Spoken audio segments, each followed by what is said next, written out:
Hello students, last video में हमने class 8 का चैप्टर फर्स्ट परिमेय संख्याएं स्टार्ट किया था और वहाँ पे हमने जो हमारे पास संख्याएं होती हैं उनकी इंट्रोडक्शन की थी, उनको समझा था, उनके बारे में बताया गया था आपको कि कौन सी प्राकृतिक संख्या होती है, कौन से पूर्ण संख्याएं होती हैं, कौन से पूर्णांक होते हैं, क्या परिमेय संख्याएं होती हैं। तो आज उससे आगे स्टार्ट करेंगे हम। एक बार आपको दोबारा मैं रिवीजन करा देता हूँ कि हमने लास्ट वीडियो में क्या क्या सीखा था। तो लास्ट वीडियो में जो हमारा टॉपिक का नाम वो क्या है, परिमेय संख्याएं, चैप्टर फर्स्ट क्लास 8। तो हमने क्या सीखा था, प्राकृतिक संख्याएं क्या होती हैं, इनको इंग्लिश में क्या बोलते हैं हम, नेचुरल नंबर्स। तो वो कौन सी होती हैं, जो हमारी काउंटिंग होती है, जो हम सीखते हैं 1 2 3 4, ये सारी क्या होती हैं, प्राकृतिक संख्याएं होती हैं। इसको इंग्लिश में क्या बोलते हैं हम, नेचुरल नंबर्स बोलते हैं। उसके बाद हमने क्या सीखा था कि पूर्ण संख्याएं कौन सी होती हैं। तो अगर नेचुरल नंबर के अंदर, अगर प्राकृतिक संख्याओं के अंदर हम जीरो भी ऐड कर दें, यानी जो जीरो से स्टार्ट हो, 0 1 2 3 4 5, वो कौन सी संख्याएं होती हैं, वो पूर्ण संख्याएं होती हैं। फिर आपको सिखाया था पूर्णांक क्या होते हैं, यानी इंटीजर्स क्या होते हैं। तो जितने भी हमारी ऋणात्मक संख्याएं हैं, जितने भी धनात्मक संख्याएं हैं और जीरो को मिला के, यानी all positive numbers, all negative numbers with zero, इन सब को मिला के जो जितनी संख्याएं बनती हैं, इन सबको क्या बोलते हैं हम, पूर्णांक बोलते हैं, इंटीजर्स बोलते हैं। उसके बाद जो हमारा टॉपिक का नाम भी है, जो हमारा लेसन का नाम क्या है, परिमेय संख्याएं है ना, तो वो किसके बाद आती हैं, वो पूर्णांक के बाद आती हैं। तो कौन सी होती है परिमेय संख्याएं, परिमेय संख्याएं क्या होती हैं, जितने भी नंबर ऐसे लिख सकते हैं p बाई क्यू फॉर्म में, और Q naught is equal to 0, तो 2 बाई 1, ये सारी परिमेय संख्याएं हैं। 2 बाई 1, 3 बाई 4, 0 बाई 1, ये सारी कौन संख्याएं हैं, परिमेय संख्याएं हैं टोटली। तो आज हम इनके जो गुणधर्म हैं, इनकी जो क्वालिटीज हैं, इनकी जो प्रॉपर्टीज हैं, उनके बारे में सीखेंगे और उसके बाद हमारा जो एक्सरसाइज फर्स्ट है फिर स्टार्ट करेंगे, ताकि जब आप इनके गुणधर्म, इनकी जितनी हमारे पास संख्याएं हैं, उनके बारे में जब तक आप अच्छी तरह से नहीं जानोगे, तब तक चैप्टर करने का, एक्सरसाइज करने का कोई फायदा नहीं है। तो पहले जो इसकी इंट्रोडक्शन है, संख्याओं के बारे में पूर्ण जानकारी लेंगे, उसके बाद फर्स्ट एक्सरसाइज स्टार्ट करेंगे। तो आज हम क्या करेंगे, इनके गुणधर्म, किनके गुणधर्म, प्राकृतिक संख्याओं गुणधर्म, पूर्णांक संख्याओं गुणधर्म, पूर्ण संख्याओं गुणधर्म और फिर परिमेय संख्याओं के सभी के गुणधर्म आपको बताऊंगा। आपने अच्छी तरह समझना है। जब तक आप मैथ पढ़ोगे तब तक आपके बार बार आपके आगे आएंगे ये। तो अगर आपने यहाँ पे इसको स्किप कर दिया, इसको मिस कर दिया, इसको अनदेखा कर दिया, तो फिर बार बार आपको ये इनके क्वेश्चन जो आपको समझ में नहीं आएंगे, आप इनके अंदर उलझोगे। तो एक बार इनके जितने भी गुणधर्म है आज हम वो करेंगे, उसके बाद एक्सरसाइज स्टार्ट करेंगे हम। तो बच्चों, जो हमारी ये फर्स्ट प्रॉपर्टी है, जो फर्स्ट गुणधर्म है, जो फर्स्ट क्वालिटी है हमारी संख्याओं की, वो क्या है, उसे बोलते हैं समवृत्त। क्या बोलते हैं उसे हम, समवृत्त। इंग्लिश में बोलते हैं उसको क्लोजर प्रॉपर्टी। तो वो क्या होती है, वो ये होती है, उसको हम चेक करते हैं हर एक संख्याओं को। जैसे हम अभी फर्स्ट हम क्या कर रहे हैं, इस समवृत्त प्रॉपर्टी को, इस क्वालिटी को हम चेक करेंगे प्राकृतिक संख्याओं पे। वो क्या होती है, जैसे मैंने आपको क्या कहा है, हम प्राकृतिक संख्याएं चेक करेंगे। तो ये लिखा मैंने योग, पहले चेक करेंगे इसको योग पे। इसका अर्थ क्या होगा, इसका अर्थ क्या, हम ये चेक करेंगे कि कोई भी दो, देखो ये प्राकृतिक संख्या मैंने यहाँ साइड में लिख दी है समझाने के लिए आपको। कौन सी होती है, 1 2 3 4 5 6 7 लाख, 100 1000 लाख, 100, कुछ भी चलते रहो लगातार, ठीक है ना। तो हमने क्या चेक करना है योग के अंदर, ये चेक करना है कि आप कोई भी दो प्राकृतिक संख्याएं ले लो और उनका जोड़ कर दो, क्या हमेशा ही एक प्राकृतिक संख्या आ रही है। अगर हमेशा ही एक प्राकृतिक संख्या आएगी, इसका अर्थ क्या हुआ कि जो प्राकृतिक संख्या है वो योग के अंतर्गत समवृत्त है, यानी यस, यानी इस प्रॉपर्टी को होल्ड करती है, सेटिस्फाई करती है। इसका आंसर क्या आएगा, यस। समझ में आएगा नहीं आपको, यानी अगर दो प्राकृतिक संख्याओं का जोड़ करके हमेशा ही एक प्रकृत संख्या आए तो इसका अर्थ क्या हुआ कि जो प्रकृत संख्याएं हैं वह योग, सिर्फ योग के अंतर्गत क्या होती है, वो इसको सेटिस्फाई करती है। उसके बाद चेक करेंगे हम कि व्यवकलन के अंदर, व्यवकलन किसे बोलते हैं, ये वर्ड हमें नहीं सुना, हालांकि हिंदी मीडियम पढ़ रहे हैं हम, लेकिन व्यवकलन क्या होता है, घटाने को बोलते हैं व्यवकलन, जो बिल्कुल सही करेक्ट वर्ड है हिंदी में भी, घटाने का वो क्या होता है, व्यवकलन होता है। इंग्लिश में क्या बोलते हैं इसको, सब्ट्रैक्शन। तो यहाँ पे क्या चेक करेंगे हम, यहाँ पे ये चेक करेंगे कि आप कोई भी दो प्रकृत संख्याएं आपस में घटाओ, उनको सब्ट्रैक्ट करो, क्या हमेशा ही प्रकृत संख्या आएगी या कुछ और आएगी। अगर हमेशा ही प्रकृत संख्या आएगी तो इसका अर्थ क्या हुआ कि वो भी क्या करेगी, इस प्रॉपर्टी क्या करेगी, सहमति क्या करेगी, होल्ड करेगी, सेटिस्फाई करेगी। उसके बाद फिर हम चेक करेंगे गुणन, यानी दो प्रकृत संख्याओं को गुणा करके यदि हमेशा ही एक प्रकृत संख्या आए तो इसका अर्थ क्या हुआ कि सहमति के अंदर जो प्रकृत संख्या गुणन में क्या है वो इसको सेटिस्फाई करती है। उसके बाद हमारे पास क्या है, फिर हम ऐसे इसको भाग में चेक करेंगे। तो स्टार्ट करते हैं, हम देखो ध्यान से, पहले हम योग में चेक करेंगे इसको। अब देखो ध्यान से, आप कोई भी दो प्रकृत संख्या ले लो, एनी टू, इसमें मैंने क्या किया, 2 में 4 ऐड किया, कितना आ गया 6, और 6 क्या है, प्रकृत संख्या है, 2 भी प्रकृत संख्या है, 4 भी प्रकृत संख्या है, और आंसर है वो भी क्या है, वो भी प्रकृत संख्या है। और देख लो कोई और, मैंने 10 लिया, 10 में मैंने 100 ऐड कर दिया, ये भी प्रकृत संख्या है, ये भी प्रकृत संख्या है, और जोड़ कितना आया है, 110 आया है, वो भी क्या है, वो प्रकृत संख्या है। इसका अर्थ क्या हुआ, आप कोई भी जितनी मर्जी आप प्रकृत संख्या उठा लो, उनका जोड़ कर लो, हमेशा ही क्या आएगा, एक प्रकृत संख्या ही आएगी।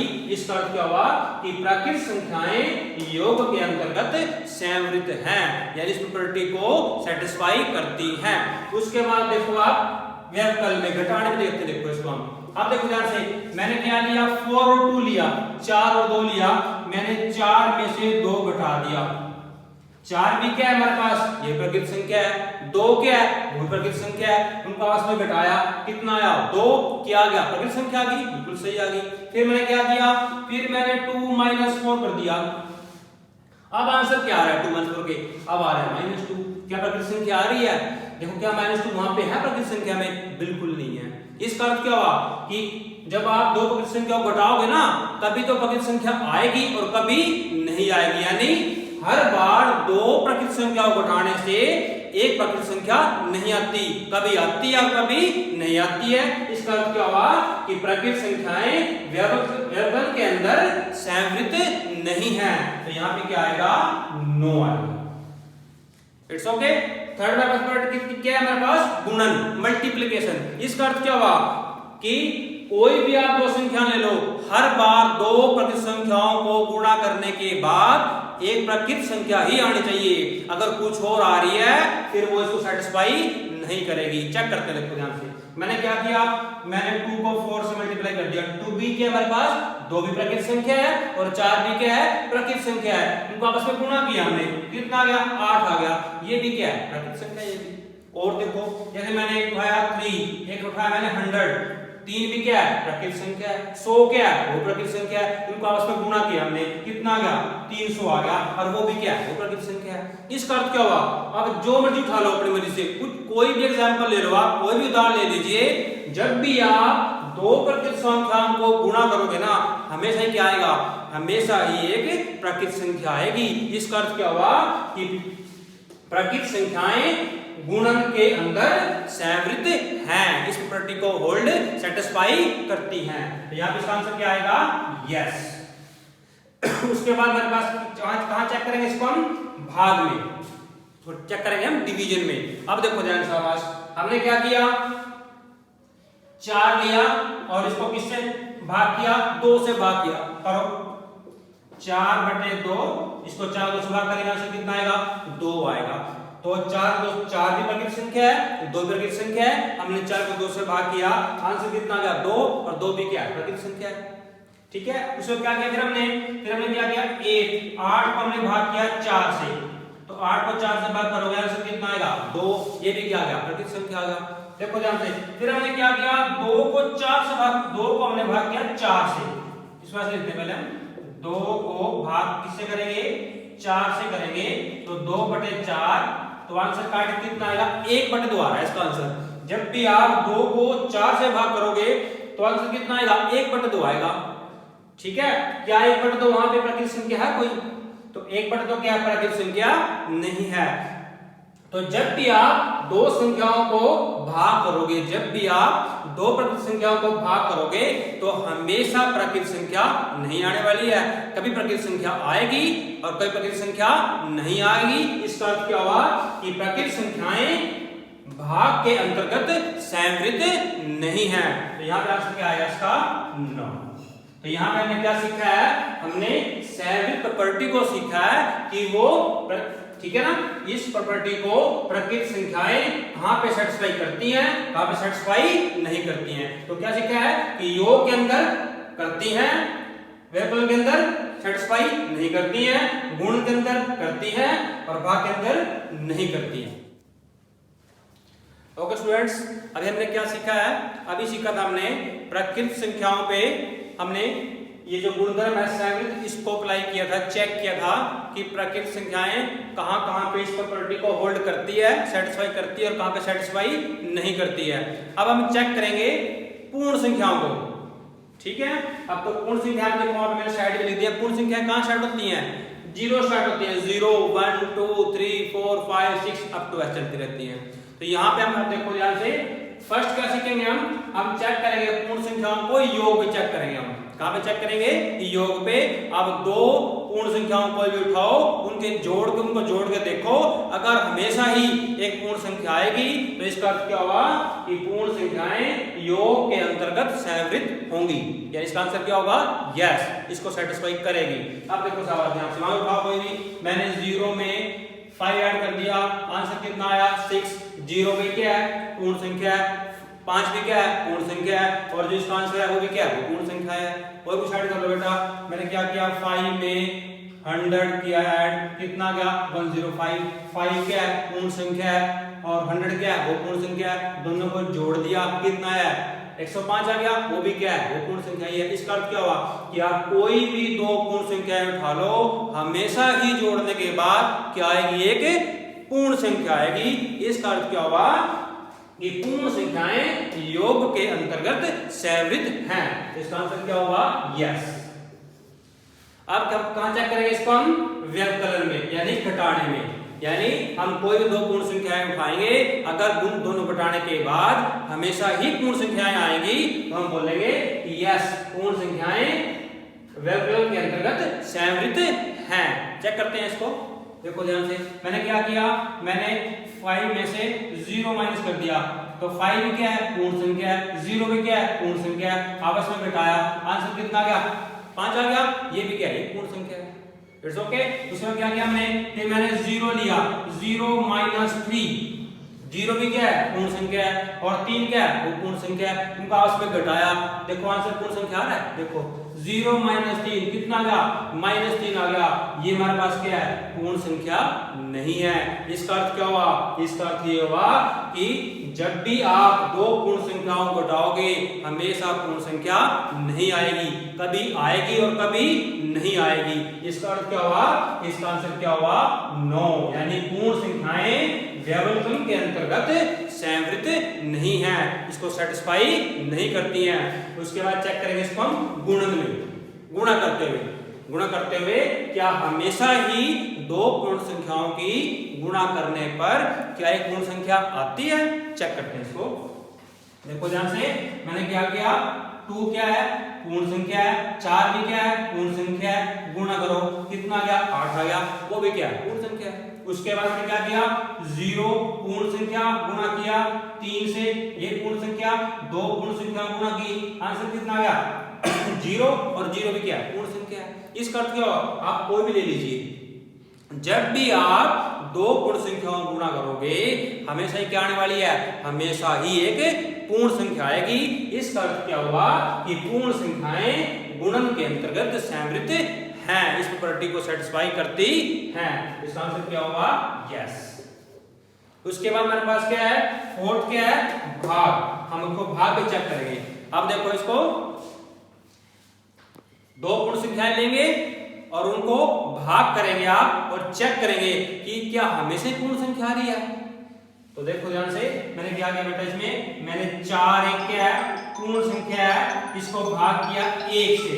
1 भी क्या है, पूर्ण संख्या है, तो 4 को 1 से भाग करेंगे, 4/1, आंसर कितना आ गया, 4 आ गया, वो भी क्या है, पूर्ण संख्या है। उसके बाद देखो बेटा, मैंने क्या किया, 0 है, 0 को मैंने 3 से भाग किया, मैं लिख रहा हूं 0/3। तो 0 को 3 से भाग किया, तो 0 को आप किसी भी संख्या से भाग करोगे तो आंसर हमेशा क्या आता है, 0 आता है। तो 0 पूर्ण संख्या है, 3 पूर्ण संख्या है, 0 को 3 से भाग किया, क्या आ गई, पूर्ण संख्या आ गई, बिल्कुल सही है। उसके बाद चेक करते हैं, नेक्स्ट चेक करते हैं, हमने क्या किया, मैंने 5 को भाग किया 0 से, यानी 5/0। और आज तक ऐसा कभी नहीं हुआ, हम किसी भी संख्या को 0 से भाग नहीं कर सकते। आज तक मैथ में ऐसा कोई नंबर नहीं बना जो 0 से भाग हो सकता हो। इसका अर्थ क्या हुआ कि ऐसा कोई नंबर होता ही नहीं है। तो अगर आप 5 को, यानी हमने क्या किया, 2 पूर्ण संख्याओं को भाग किया आपस में, लेकिन आंसर है वो पूर्ण संख्या नहीं आया है। इसका अर्थ क्या हुआ कि यह जो है प्रॉपर्टी को होल्ड सेटिस्फाई नहीं करती है, और हम बोलेंगे कि पूर्ण संख्याएं भाग के अंतर्गत संवृत नहीं है। इसका आंसर क्या होगा, 9। तो आपने क्या करना है बच्चों, ये हमारा आज का जो टॉपिक है, ये प्रॉपर्टी हमने आज चेक करी है, आपने सीखी है यहाँ तक। आपने इसको फिर कॉपी में नोट करना है, अच्छी तरह से समझना है। अगर एक बार वीडियो देखने के बाद आपको इस समझ में नहीं आया, इसको दोबारा देखो, ठीक है। और जब तक आपको समझ में नहीं आए तब तक आपने इसको फिर कॉपी में नोट नहीं करना है। इसको समझ के फिर कॉपी में नोट करना है, और मुझे कैसे पता चलेगा कि आपको समझ में आया कि नहीं है। अगर आपको समझ में आ जाए तो लाइक करना है इसको, और नहीं तो कमेंट में लिखना है कि सर ये समझ में नहीं आता है, मैं इसको आपको दोबारा समझाऊंगा फिर इसको। Thank you.